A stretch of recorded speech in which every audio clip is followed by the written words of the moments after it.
I'd like to call this meeting order. I want to welcome everybody. 6 o'clock, September 5th, 2017. At this time, we need approval of the agenda. So moved. We have a motion. We have a second. Second. All in favor, aye? Aye. Ayes have it. Item, our invocation or pledge by Brian Dudley, our fire chaplain, in support of the Jones County Fire Department.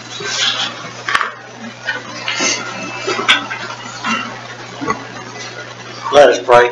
Dear Heavenly Father, Lord Jesus, we want to thank you for today. And Lord, we just want to give you all the praise and glory for this day. And Lord, we also ask you to pray for all the first responders throughout the United States and America. Also pray for the people of Houston and all the cities that surround it, and the state of Louisiana also, Lord.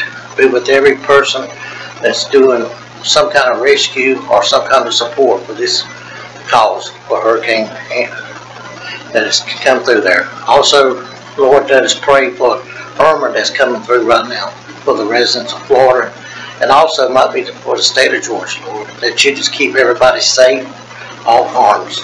Lord, we ask you to bless each commissioner here, that they'll go out and serve you in a glorious and honored way, Lord.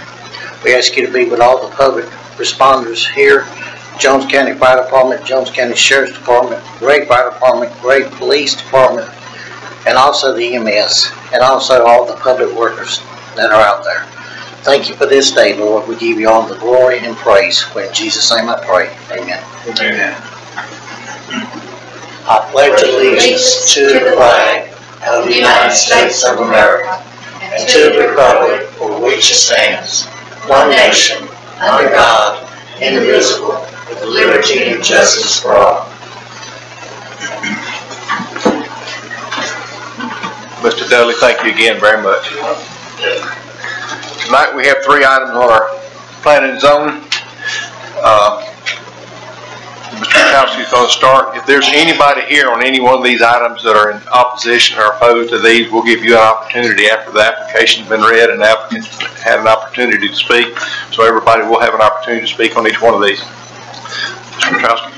Mr. Chairman, item A is a request by Frank Taylor to allow a 6,000 square foot building to be built on his property. He currently operates a trucking repair garage from this property.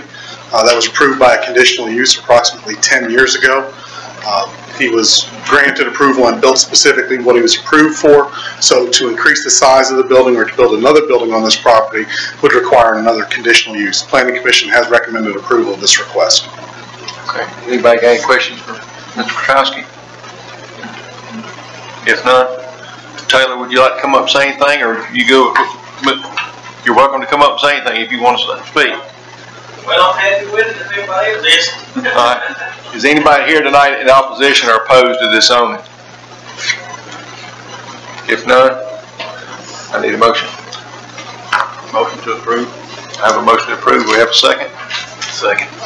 We have a second. Any more discussion? If none, all in favor, aye. Aye. Opposed? Ayes have it. Mr. Chairman, item B is a request by JH Real Estate to allow the relocation of a crematory on a subject parcel. I got a call from Mr. Heath this morning asking that you table this request so that it can be put on the agenda for a future date. Okay. Motion table. Second. Second. No discussion. All in favor, aye. Aye. I have it. Thank you. And item C. Mr. Chairman, item C is a request by Jane Kitchens. She wants to have what's called an accessory dwelling unit put on her property.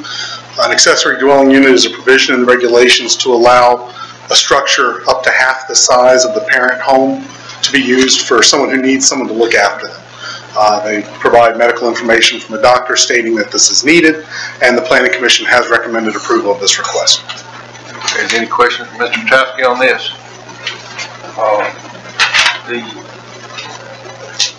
The documentation from the doctor, is that here? We were provided some faxed information. The Planning Commission felt that the information provided was adequate. They did recommend to Ms. Kitchens that maybe they get a little better documentation, but they did recommend approval with the documentation that was submitted. More questions for Mr. Patowski? Robson, you got any more for me? Well,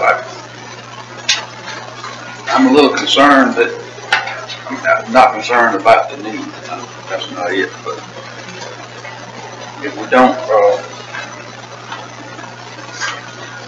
dot all the i's and cross all the t's, then we could have campers all over the county, people living in. And there's one there's one document here, it looks like it's from a place in Millersville, but it's not signed. And there's another one from, looks like Augusta High Center. And there's some sort of signature, but there's no doctor's name.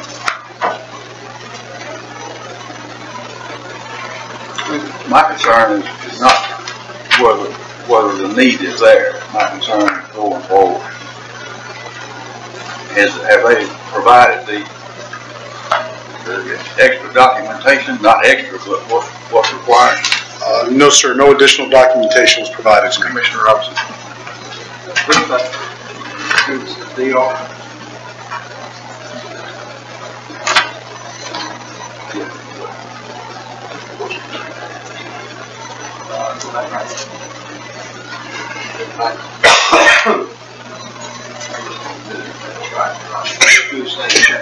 Right there.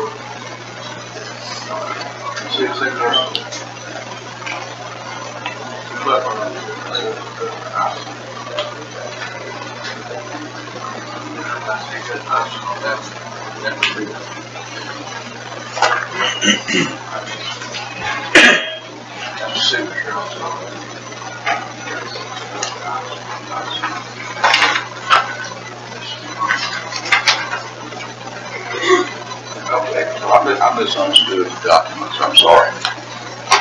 My only concern was that we did it correctly. Any more questions for Mr. Petrowski? If none, Ms. Kitchens, would she like to come forward?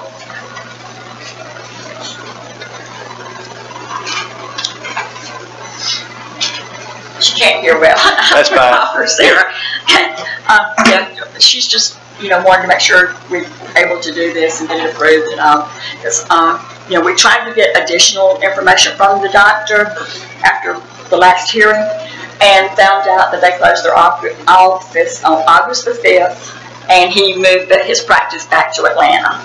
So I was just informed of that, so that's why we didn't, because we were trying to get another letter, but we weren't able to get it that. But he's been to two. Yes. Augusta Eye Center and the doctor in Millersville. Yes, the one in Millersville, he closed his practice up.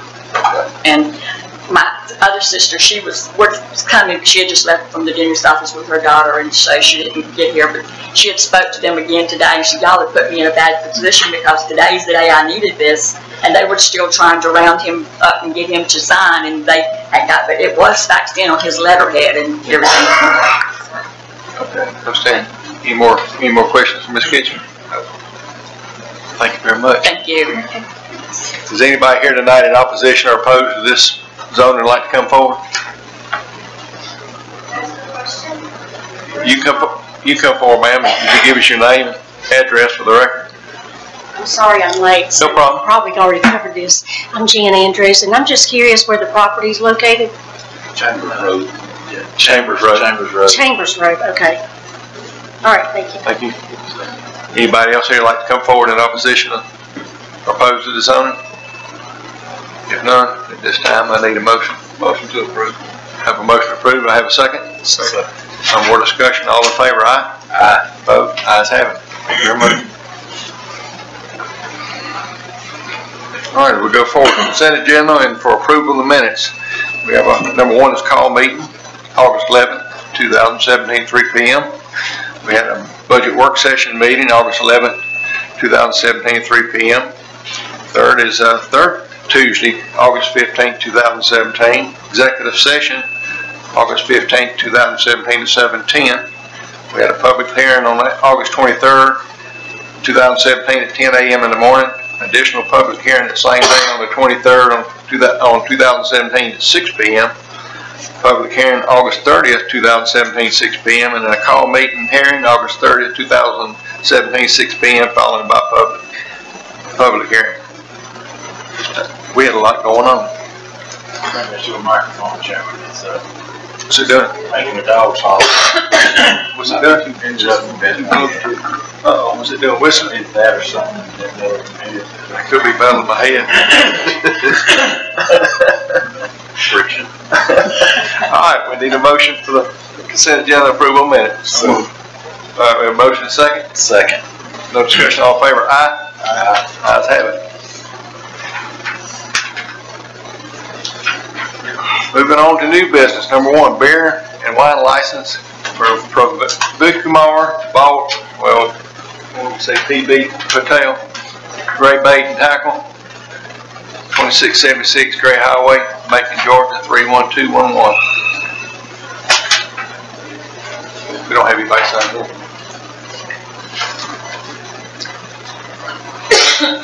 Ms. Martin? Chairman, Yes.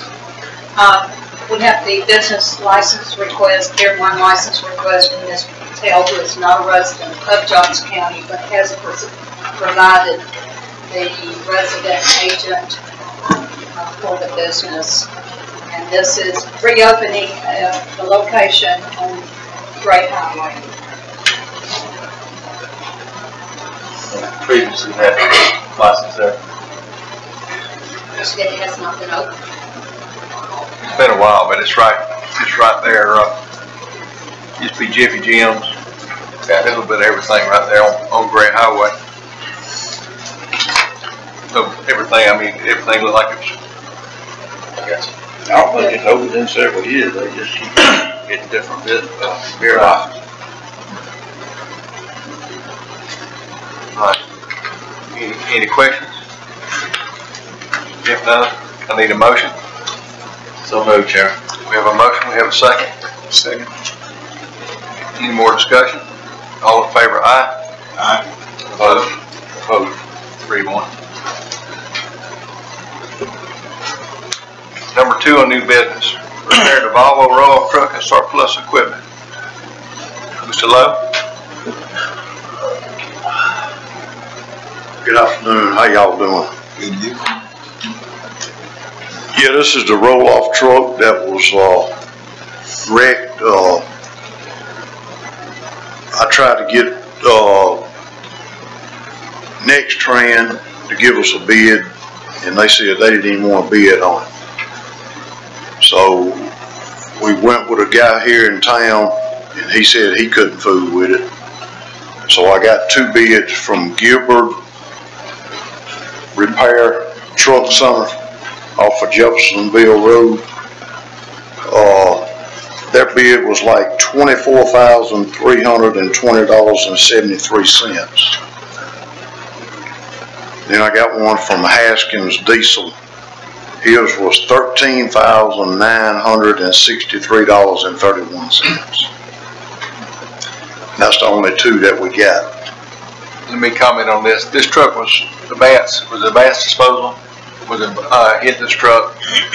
We tried for some time to get Advanced Disposal to settle the claim on the truck, which they haven't, which we turned it over to our attorney, Mr. Childs, to handle it at this point. It was his suggestion that we need to go ahead and get the truck fixed.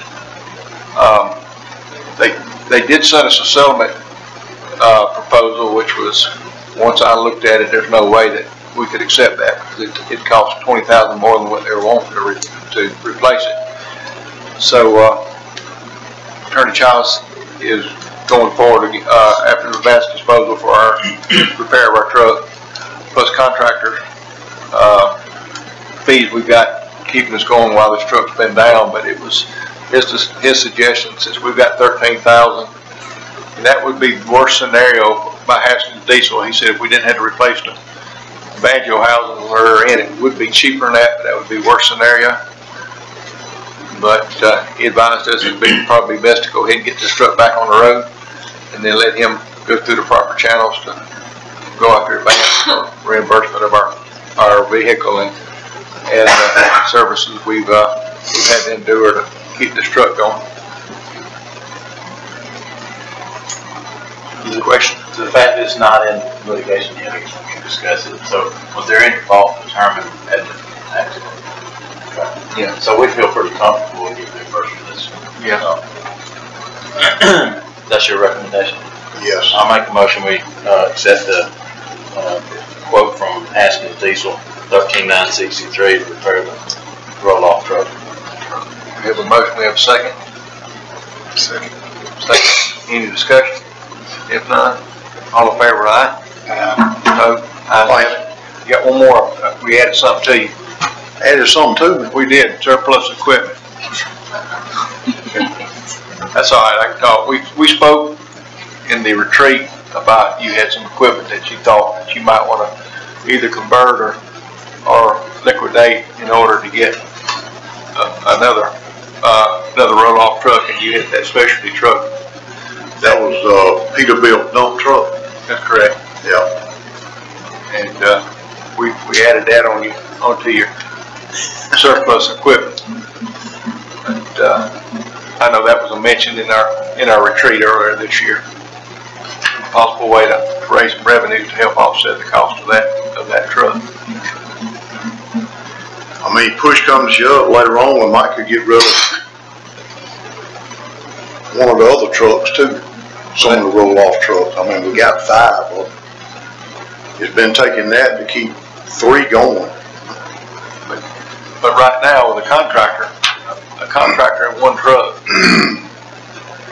this contractor that got the specialty truck that you had spoke about, John asked me to come out there one day and watch it.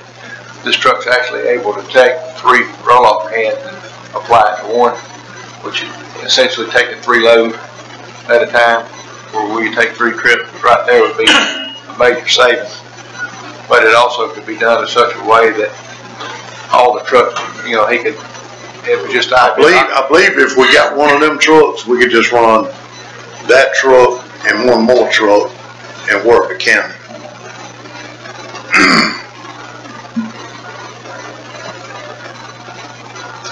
Just my thoughts. Mr. Martin, I see you smiling. I just want to know what the actual savings is if we do that. The actual savings on that, you would be taking, well, first savings would be 3 trips. Right, I don't know what the cost is. That's why I was curious what the actual was. If we're making that investment, what's the real payout? What's the miles to the landfill right now?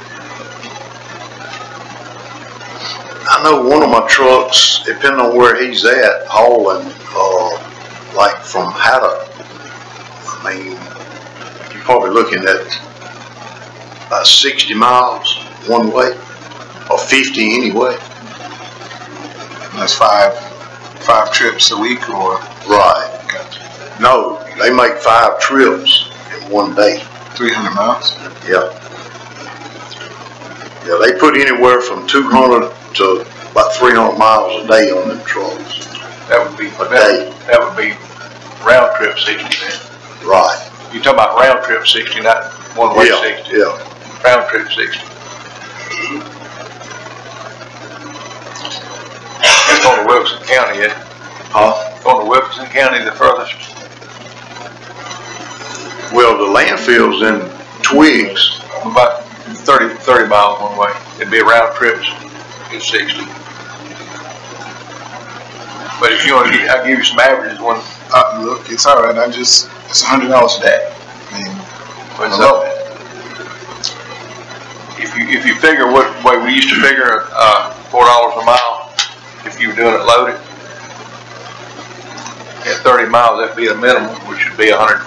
So if you're taking 3 trips and doing it for once, it's $240 a day savings. Are we asking John to look into this, or? No, we're asking to look, just come up with ideas as far as giving the board, giving him permission, I guess, to look at his inventory, what he might have on the yard that he might not use. Well, Mr. Chairman, couldn't we go ahead and apply that to all departments? We're doing it. I'm all for it. To come up with a list of equipment that they consider surplus, and the board would have to declare it surplus, and then it could be officer or alternate or whatever. It'd be for every department.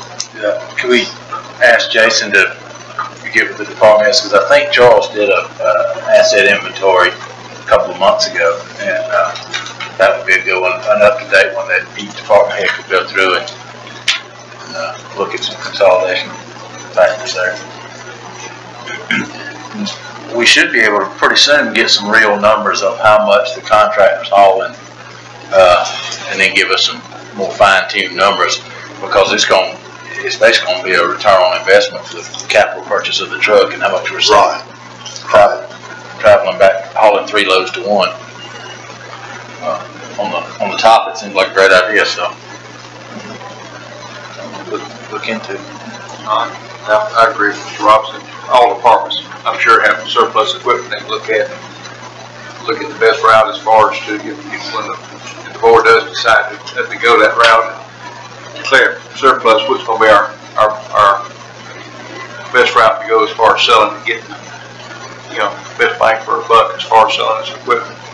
And I think like with your trucks, you can get it on the internet. Just come up with a ballpark average of what you think they'd bring. Because you get on the internet like one of the feeds and look, you start Googling and get an average of low and highs on prices. That way you can kind of get a ballpark to the board as far as what. I think that Peterbilt dump truck, it was like between maybe 40 and 60, somewhere in that neighborhood. I don't know how many miles, what kind of beds on it and all that. That's right. Which hasn't got an ox bed on it. It's good. Yeah. We didn't want to throw that on, but we slipped it in on you. Appreciate it, John. All right, thank you. All right, moving on. Number 3, voting delegate 2017 Legislative Leadership Conference. In October, we've got the Leadership Conference in Augusta, and they're requesting we have a voting delegate on behalf of the county there. We need a nomination for that delegate to vote there. Chairman, I think you and I'll be there, but we'll both be in classes on the day that they need somebody with voting power there.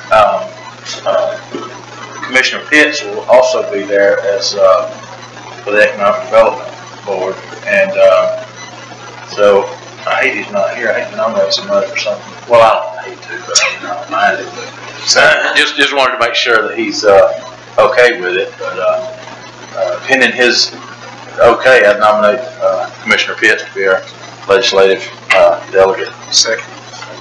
Nomination second. Any discussion? If none, all in favor? Aye. Thank you. Number 4, purchasing policy. Mr. Resner, is this? Are you ready? Yes, ready to jump on a purchasing policy? Yes. And sorry for the delay there. I was making some notes. Buffering. What's that? Did you tell me? He was buffering.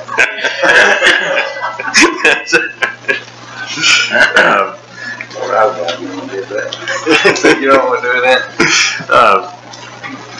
We've talked off and on over the last several months about making some changes to our purchasing policy and changing our purchasing ordinance.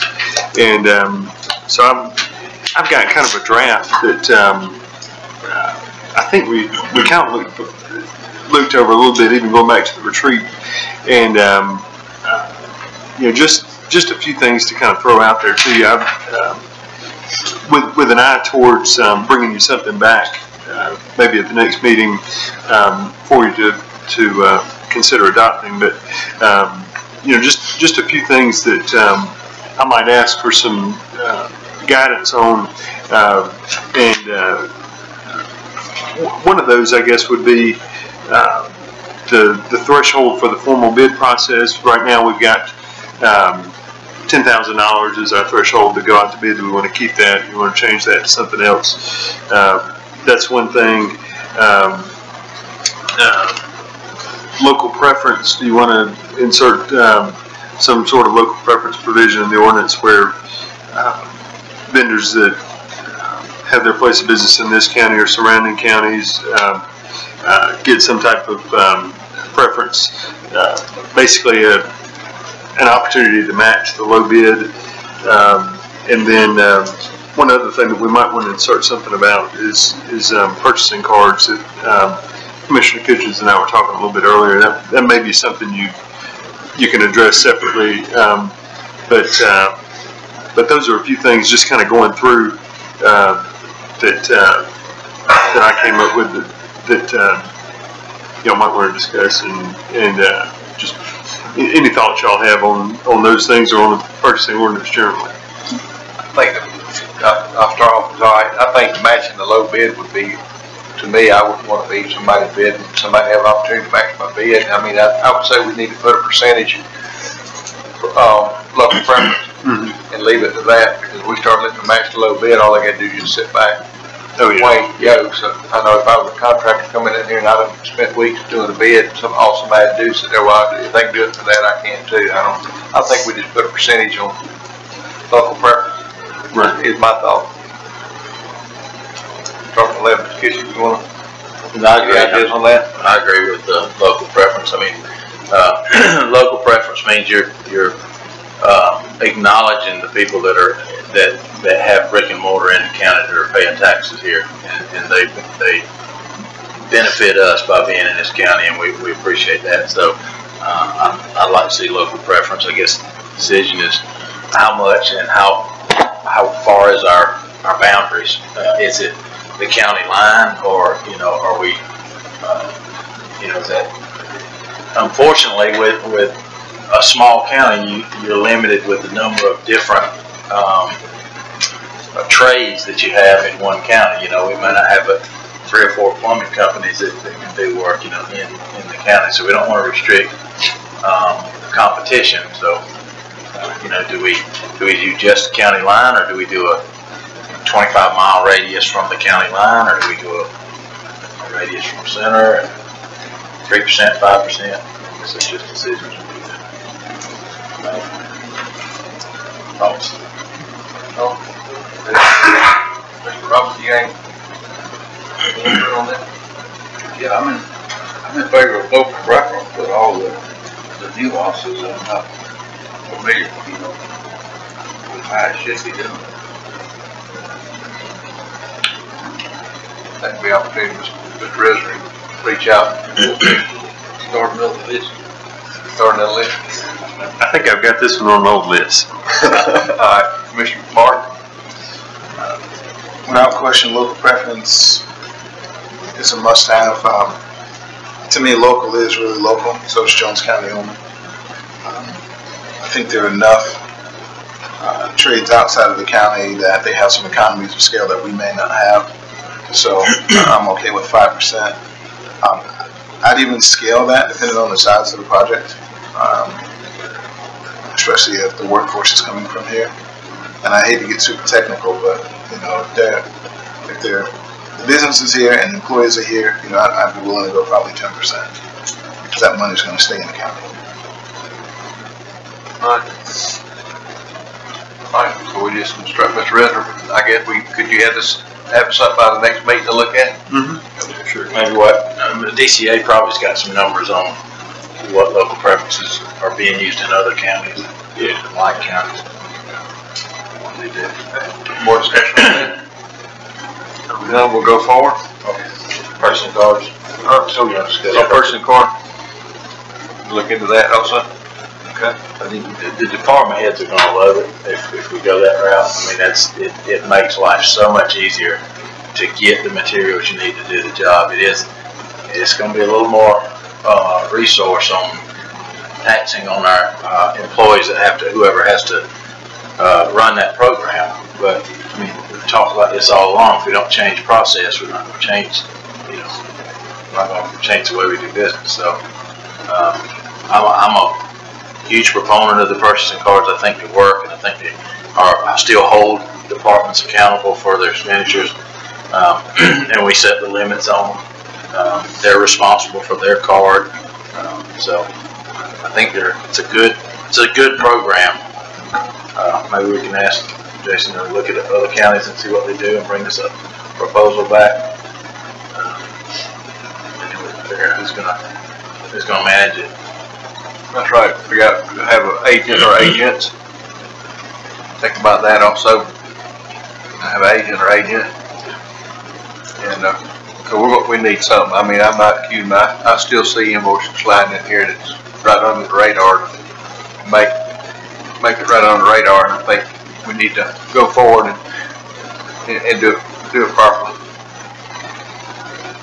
Well, I think the biggest thing on our purchasing policy is going to be adhering to the purchasing policy.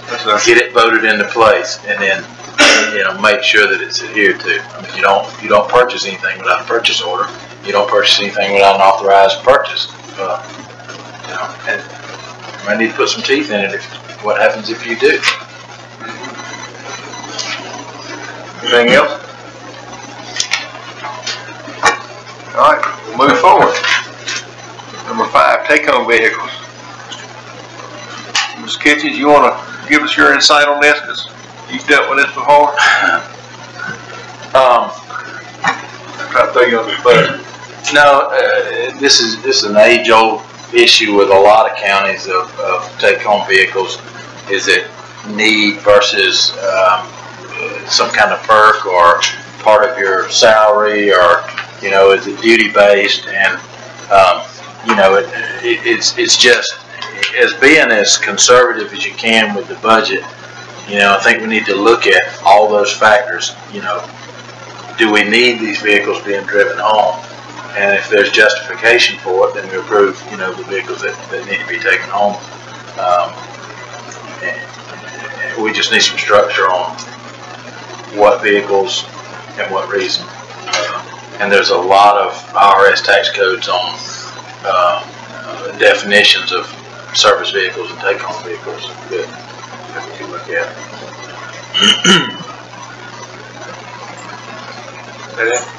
Any other discussion on that?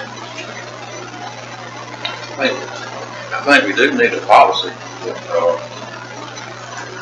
and we do need a discussion.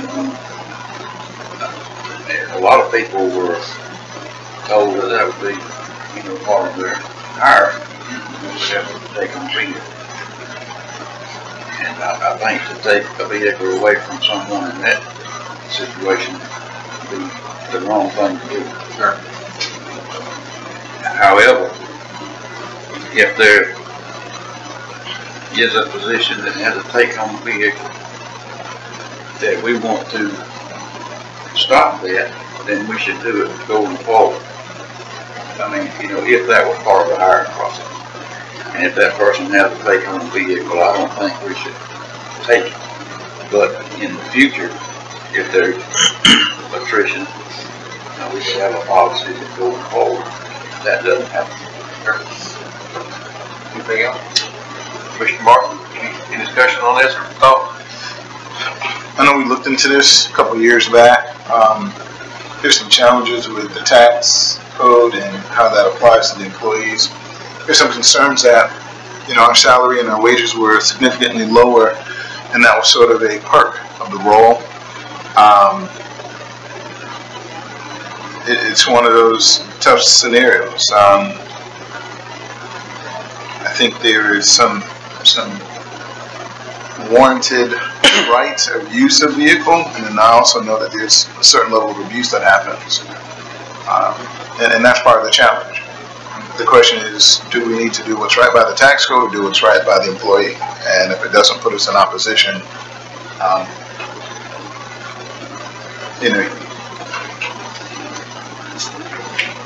be as considerate as possible as we can, but at the same token recognize the cost. I have not heard of any abuse in the county where somebody was, let's say, at a club with a vehicle, or was seen in some other state. I know vehicles, we have department heads or other that live out of county. Bibb County, you cannot drive your vehicle out of county, correct?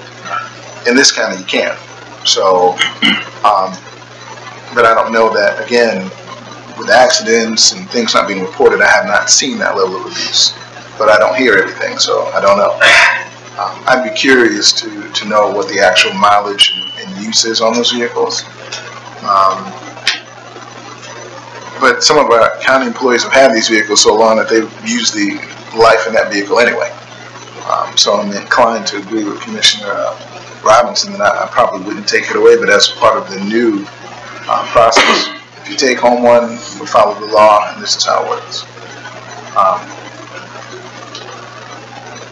And again, some of those may even need to be on the surplus list and give the employees an opportunity to buy them if they're using them that much. Anything else? Mr. Resner, you got anything you'd like to speak on this? Ideas and thoughts? I don't think I have anything right now. I think y'all touched on most everything. Chairman, one point I'll clear up though is to me it's two separate issues: the IRS tax code and the money we would save from the vehicle actually being driven home. The gas, oil, wear and tear on the vehicle is two different things. As far as I know, we pay all the taxes on the vehicles now. I wouldn't think any of us would want to put that burden on an employee to start paying either the $3 a day rule or the tax value rule of the vehicle. Mine was strictly that we don't actually have a take-home vehicle policy that we can adhere to, and so is it up to a department head to say everybody in my department that we have vehicles for can drive them home? I think there needs to be some justification for why we're spending the taxpayers' dollars, and that's our job. Anything else? Mr. Resner, if it's not loading your plate too much, you reckon you can look at this possibly having something put together by the next meeting? Yeah, if nothing, if it does, we'll No, that's fine. All right, that's fine. All right. All through with this, we'll go on. Number 6, survey of property on Grizzleville Shortcut. Mr. Robinson. Mr. Chairman, as you know, and most everyone else knows, we have been told by the landowner of the convenience center on Highway 18 East that he wants us to relocate because we do not want to lease the land anymore. So we've been tasked with trying to find some land in the area, and it's not been easy. Marky, do you know if we have advertised in the paper for purchase of land in that area? I know we advertised with residents on Grizzleville Shortcut. Yeah. Okay. I'm not sure, but I want to say we advertised with interest. But that may have been. I think that was for putting the convenience center there. Yeah. But part of the discussion is, I believe we should put an ad in the paper about our need for 2 acres of land in that vicinity, the vicinity of Highway 18 East and 49. The convenience center in that area now is probably half a mile from that intersection on Highway 18 East. We've had some talks with some potential customers in the area, and it's all led to a dead end. Now we do the county owns approximately 15 acres of land on Grizzleville Shortcut. It's of no use to the county right now. It had been used in the past as a lay down yard for dirt, gravel, whatever. John has assured me that if we can get 2 acres, 1 acre being for the convenience center, the other acre for a potential lay down yard, then we'd be in good shape. I have talked to our attorney about possibly selling, trading all of our land for some acreage in the area, and he says that the first thing before we go any further is that we need to have that 15 acres appraised by someone who the county does not use on a regular basis. That's what this is about. Okay. Survey or appraised. I was looking for survey. I don't think we need a survey unless. Just quick, how much material have you got on that site, John? We might have a little dirt pile down there, it's not that much. All right, so we're not talking about a whole lot to clean up what you got and straighten up. And Mr. Chairman, if we do sell the Griffinville shortcut land or trade it or whatever, that will put that land back on the tax roll. So that'll be a big plus. We're talking about surplus equipment, we also have surplus land. So, just so I'm clear, is the Grizzleville shortcut within, and I don't know what the plus or minus mileage is for a convenience center. How far is that from the Highway 18?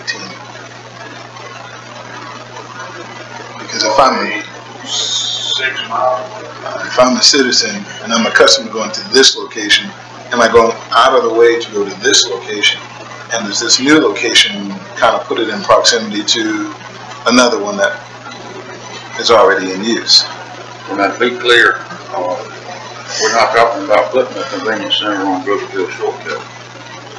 The county owns land on the Griffinville shortcut, and we went through the process of touching base with the people in the area, and they do not want a convenience center in that area. That was another dead end that we came to. The reason why I bring that up is I heard use this part of the acreage for this and still use this part for a laydown, so that made it sound like it was still being used. So I just want to clear that up. So we're not using that. I'm okay with that. Just want to make sure.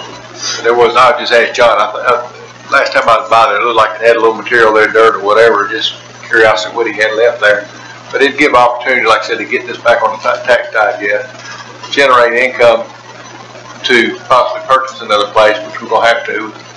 Commissioner Robson's reached out to several landowners in there acquiring, and nobody's been interested about selling a couple of acres at this point. We're, at this time, just the idea Mr. Robson's proposing is use this land to purchase some, land for a youth convenience center in that area. And it sounded like to me 49 and 18 would be a pretty centralized location. You're not talking, what, a mile and a half from the curb? I think it's about a half mile. Okay. With regard to the surplus property, I would ask that we look at everything that we own. Let's make that available. And whatever Brian may be coming up with, if it's going through the tax process and we're actually foreclosing on it, or even blighted properties that come back to us, let's compile that list monthly and put that out there. Sure. Get it back. Didn't we got a surplus property list not too long ago, didn't we? We do. We talked about that in the retreat, I believe. Yeah, we did. And we've got a list, and some of those were tax sale parcels, and some of them were, I guess it was just a little bit of everything on the list. And I probably need to get together with Brian and kind of talk through the tax sale parcels there and see what we might have there that we could do something with, and I'll get that list back out and redistribute that to everyone. Can you put that on the web so that's a link you can go and search? Yeah, I think we should be able to do that. And we have to, that's just like every other surplus, we have to either auction it or put it out for bid to accept the highest price for it.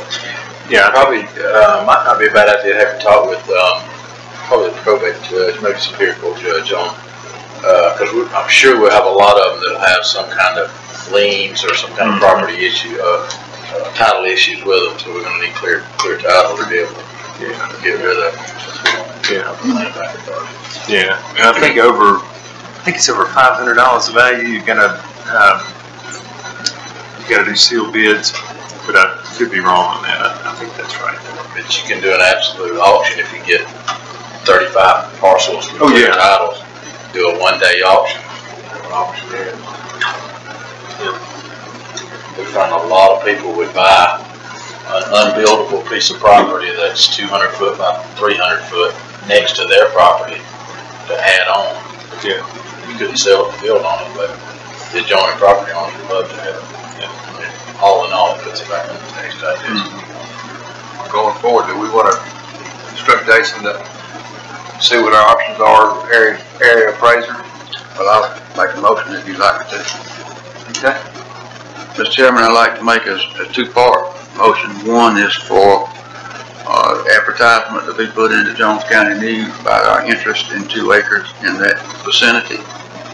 And also that we follow our attorney's advice and have this acreage on Grizzleville Shortcut appraised by an appraiser who the county does not do business with over our Okay. All right, we have a motion, we have a second. How do we determine that?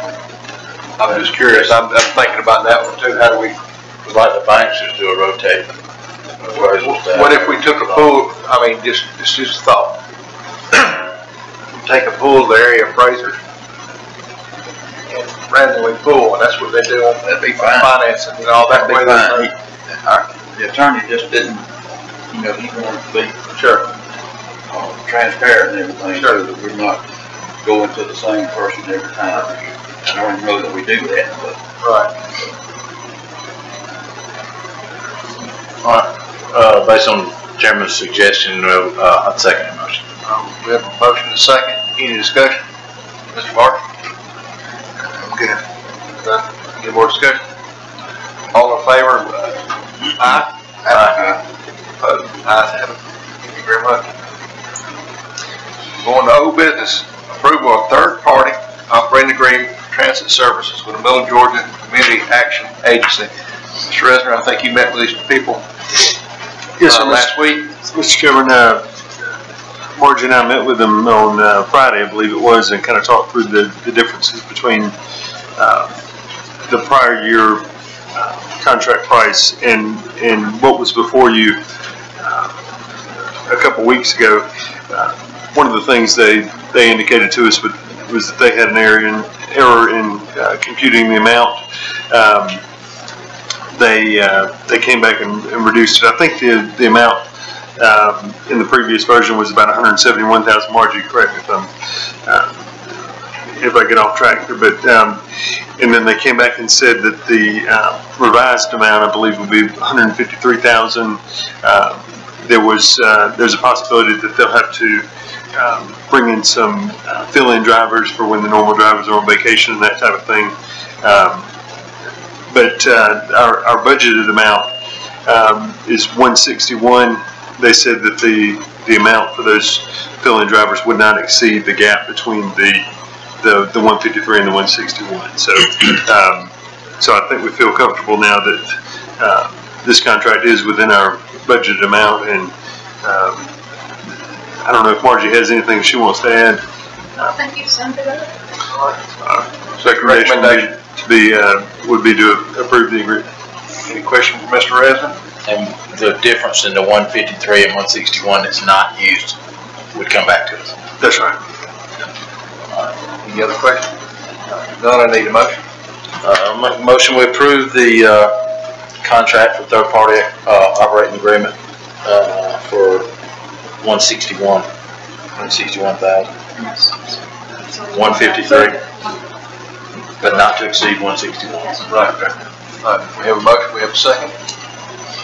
Second.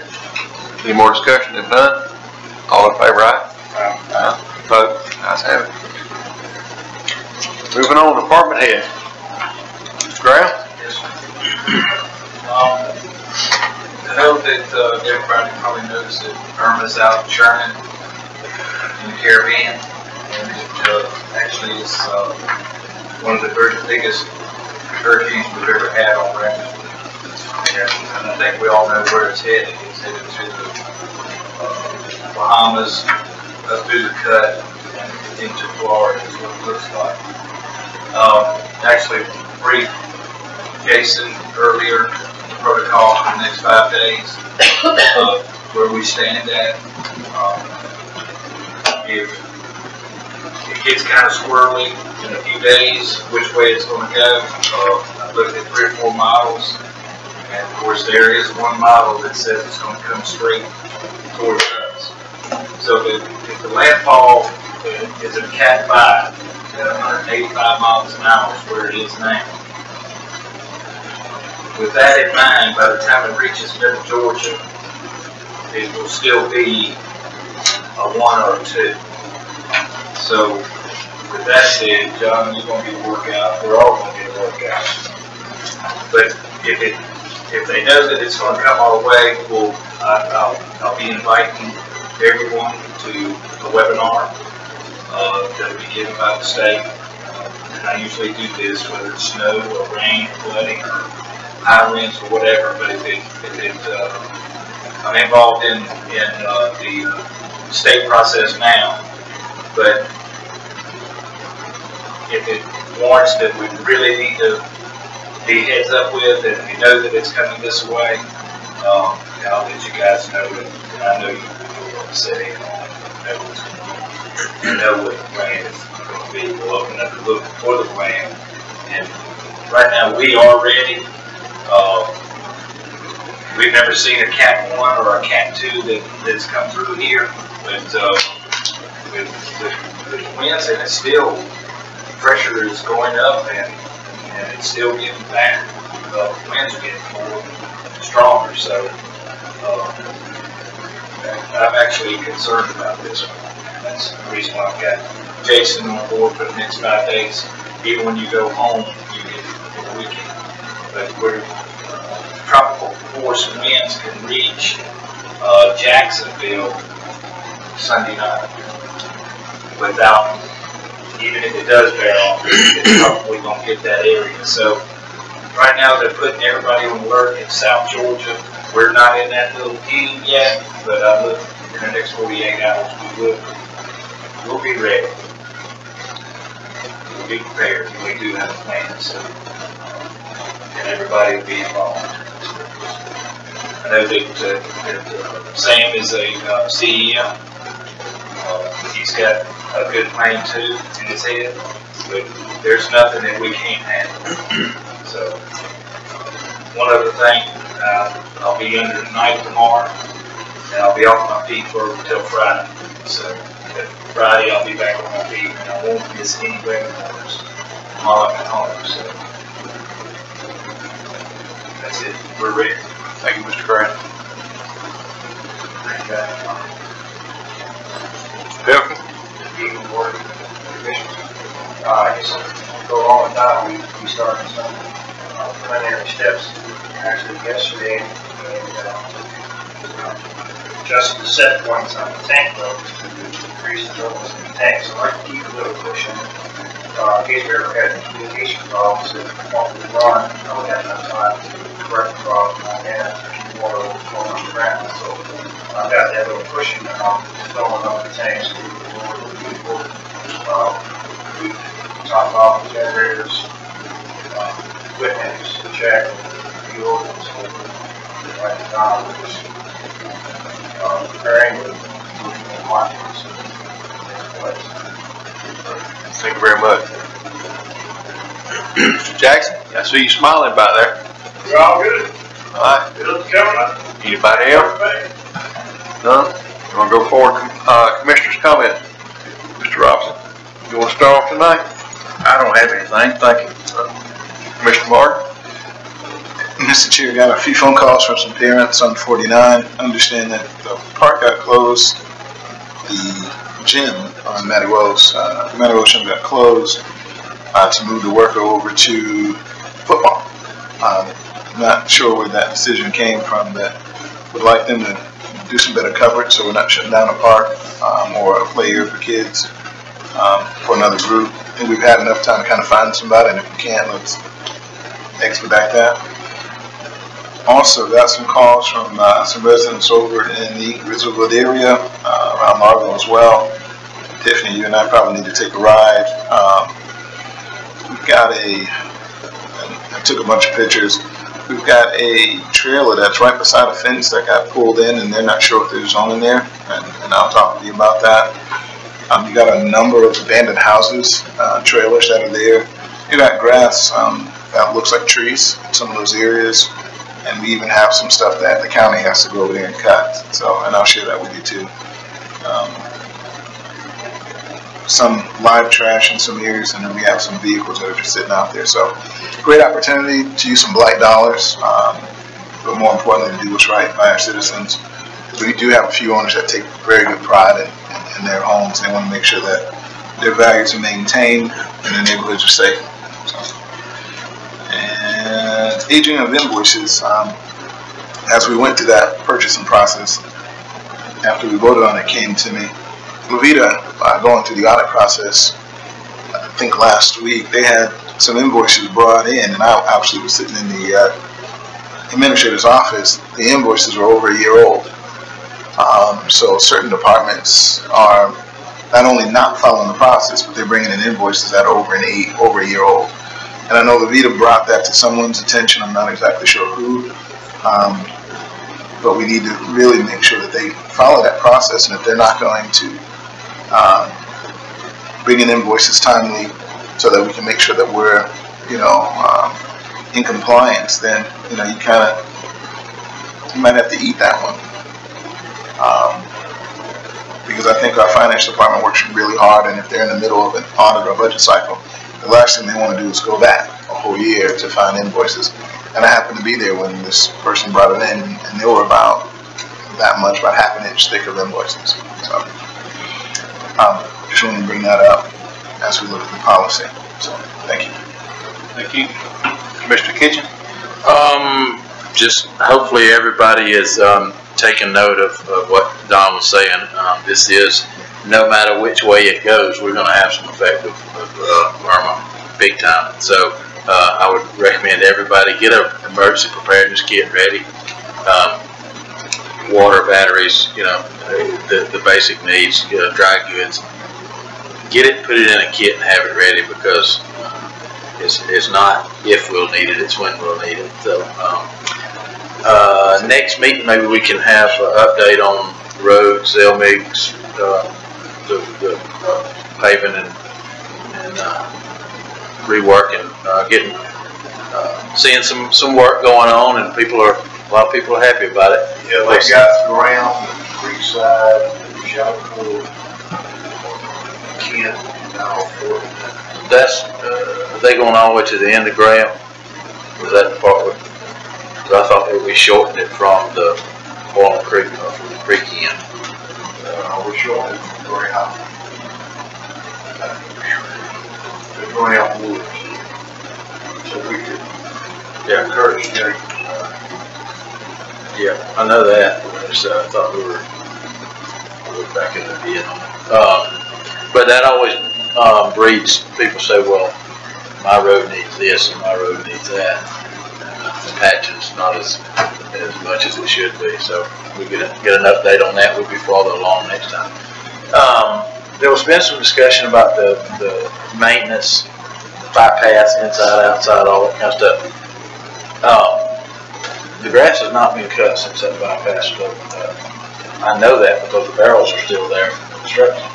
Snell's responsible for the bypass still, because they haven't, it's still under Snell's contract. They've got to do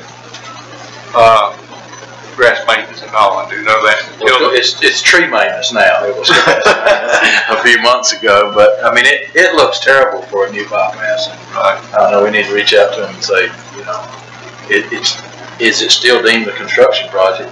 If not, get your construction barrels out there and try to mow it. Have y'all seen the spots coming up the ramp off the level to the bypass? It's to the guardrail, asphalt all. Yes. I was wondering if it's still a construction site, the cleanup part of the construction job was not. If that's all they're doing, we need to have a conversation with somebody. They haven't. I know it's still deemed, but because of the roundabout and all, it will be, until everything's completed, the roundabout, Snell will still be responsible. And that was from one of the Snells themselves that said they had to maintain and cut the grass and all. And they actually had a tractor out there for a couple of weeks and did some mowing, but with all the rain, it's like anything. Grass is growing back quicker than cut it with all the rain and whatnot. They moved the barrels and put barrels back. I'll probably cut around. Is that it? Sounds good. All right, we'll move on to citizens' comments. Anybody like to come forward and speak? Yes, ma'am. Just, you give your name and that, My name is Kelly Neal, and your address. and I'm at 1525 Austin Drive. Yes. And we have neighborhood kids that go to that community center on 49, and then all of a sudden it's shut down, except for 2 days a week. And I was just wondering if there's anything that I can do to convince you guys to keep it open 5 days, because it's wonderful. It's a positive thing for the kids. Yes, I've had some calls too, but I haven't had an opportunity to talk with Matt or Mr. Risner, either one on it. Everybody's been pretty busy, but Okay. we'll check into it. Well, I would really appreciate that, because it's really a positive thing. We're glad. If I can do anything to help, just let me know. I'm glad it's getting used. That's great. Thank you. Yeah, it You know, is. that everybody's, wanting to use it, which is a nice place. It is. Great place for kids to go to. Okay, thank you. Thanks for coming. Thanks. Hey, thank you. Jason, you gonna check into that? I just assumed it was open 5 days a week. Like the one up here, I didn't know we decided not to. I think we'll have to look at what the amount of funding we've got available there, and just see what see how we can best use those dollars, and definitely want to keep it open as much as we can. Anybody else like to come forward?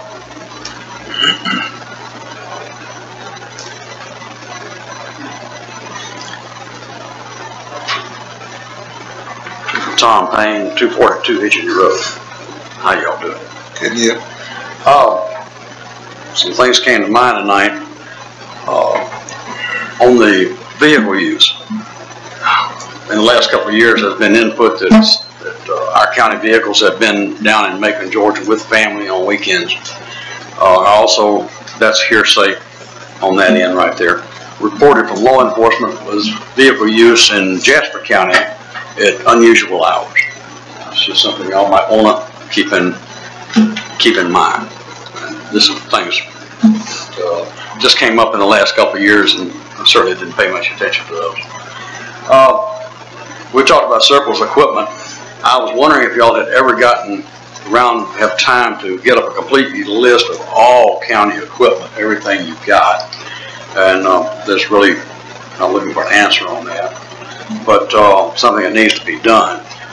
Surplus equipment has been mentioned many times over the past few years.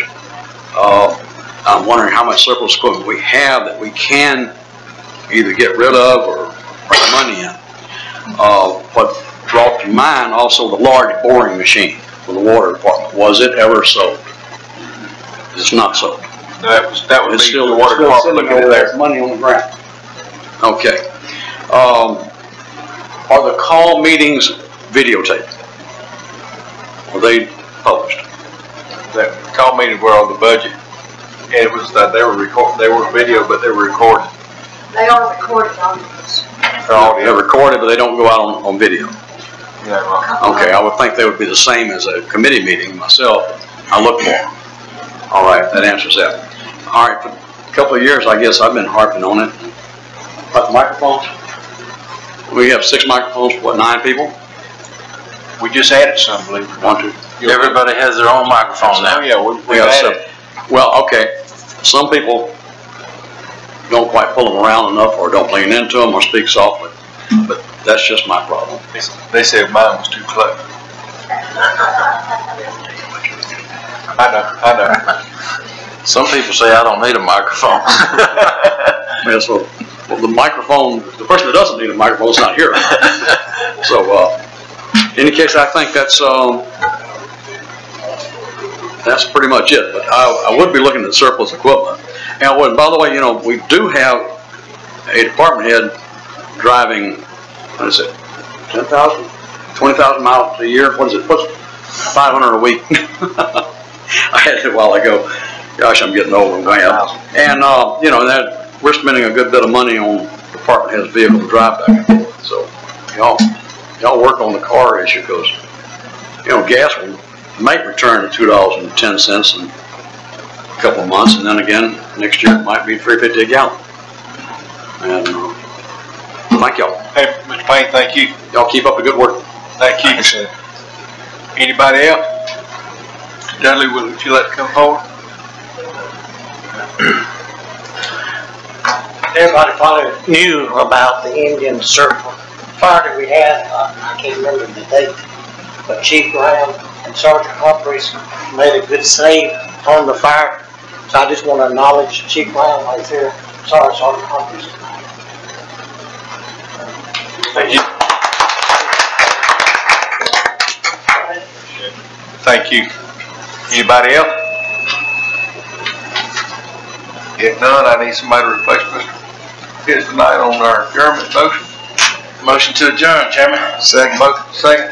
No discussion. All in favor? Aye. Aye. Thank everybody for coming.